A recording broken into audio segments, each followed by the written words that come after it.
আসসালামু আলাইকুম, welcome back to my channel. কেমন আছেন সবাই? আশা করি ভালো আছেন। আলহামদুলিল্লাহ, আমিও ভালো আছি।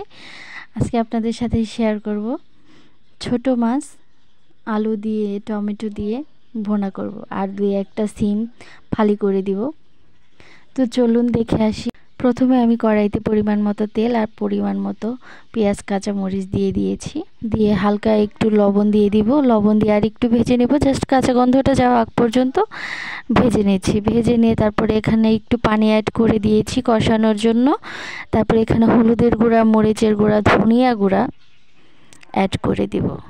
তো দেখতেই পাচ্ছেন হাত দিয়ে ভিডিও বানাচ্ছি, কাঁপছে। মাটির চুলায় যেহেতু রান্না করছি সেহেতু একটু প্রবলেম হয় আর কি। তো এই তো আমার কষানো হয়ে গিয়েছে। এ পর্যায়ে আমি আলু আর টমেটো আর হচ্ছে 3-4টে বিচিওয়ালা সিম ফালি করে দিয়েছি। এটাকে আমি ভালো করে কষিয়ে নেব, ভালো করে কষাতে হবে। তো আমার ভিডিও আপনাদের ভালো লেগে থাকলে অবশ্যই লাইক, কমেন্ট, সাবস্ক্রাইব করবেন। যারা অলরেডি করে ফেলেছেন তাদের সবাইকে অসংখ্য অসংখ্য ধন্যবাদ। যারা এখনও করেনি প্লিজ আমার চ্যানেলটিকে সাবস্ক্রাইব করে দিবেন, পাশের বেল আইকনটি বাজিয়ে দেবেন। সবাইকে অসংখ্য ধন্যবাদ পুরো ভিডিওটি দেখার জন্য। তো দেখতেই পাচ্ছেন আমার কষানোটা প্রায় হয়ে গিয়েছে। এ পর্যায়ে আমি একটু ঝোল দিয়ে দিব। ঝোল দিয়ে তারপর ঢাকা দিয়ে দিব। তো এই তো দেখতে পাচ্ছেন বাঁশের কি নারকেলের মালাই। তো এটা দিয়ে পানি দিতে আমার খুবই ভালো লাগে। তো আপনাদের আমার আসলে পুরনো জিনিসগুলোই খুব ভাল লাগে। তো এই তো দেখতেই পাচ্ছেন বলক চলে এসেছে।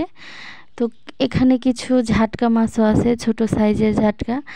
আর তারপর হচ্ছে পিয়ালি মাছ, যেগুলো এই পিয়ালি মাছটা খুবই খুবই মজা, মিষ্টি মিষ্টি, খুবই মজা। তো দেখতেই পাচ্ছেন আমি মাছগুলো দিয়ে দিয়েছি। ভাপে ভাপেই হয়ে যাবে। এখন ঢাকা দিয়ে আরও রান্না করব অনেকক্ষণ। তো দেখতে পাচ্ছেন কালারটা কতটা সুন্দর হয়েছে। আমার তো খুবই পছন্দ এভাবে রান্না করে। আর হচ্ছে হাতে মাখানোটা আরও বেশি পছন্দ। আর তরকারিটা যা হয়েছিল আলহামদুলিল্লাহ আলহামদুলিল্লাহ খুবই খুবই ভালো হয়েছিল, মাশাআল্লাহ। আর বিশেষ করে মাটির চুলার রান্না তো এমনিতেই ভালো লাগে।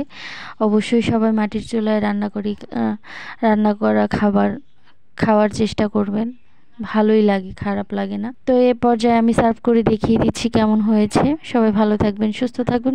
পুরো ভিডিওটি দেখার জন্য সবাইকে অসংখ্য ধন্যবাদ। দেখতেই পাচ্ছেন ধোয়ার কারণে মানে ভাস্প, পানিতে যে ভাস্প হচ্ছে সে কারণে ভিডিওটা ভালো হচ্ছে না। এ পর্যায়ে আমি ধনিয়া পাতাও দিয়ে দিয়েছি। দিয়ে তারপর হচ্ছে আর একটু নেড়ে চেড়ে নেব। সার্ভ করে দেখিয়ে দিলাম। দেখতে পাচ্ছেন কেমন হয়েছে। সবাই ভালো থাকবেন, সুস্থ থাকবেন। পরবর্তী ভিডিও দেখার আমন্ত্রণ জানিয়ে এখানেই বিদায় নিচ্ছি। আসসালামু আলাইকুম।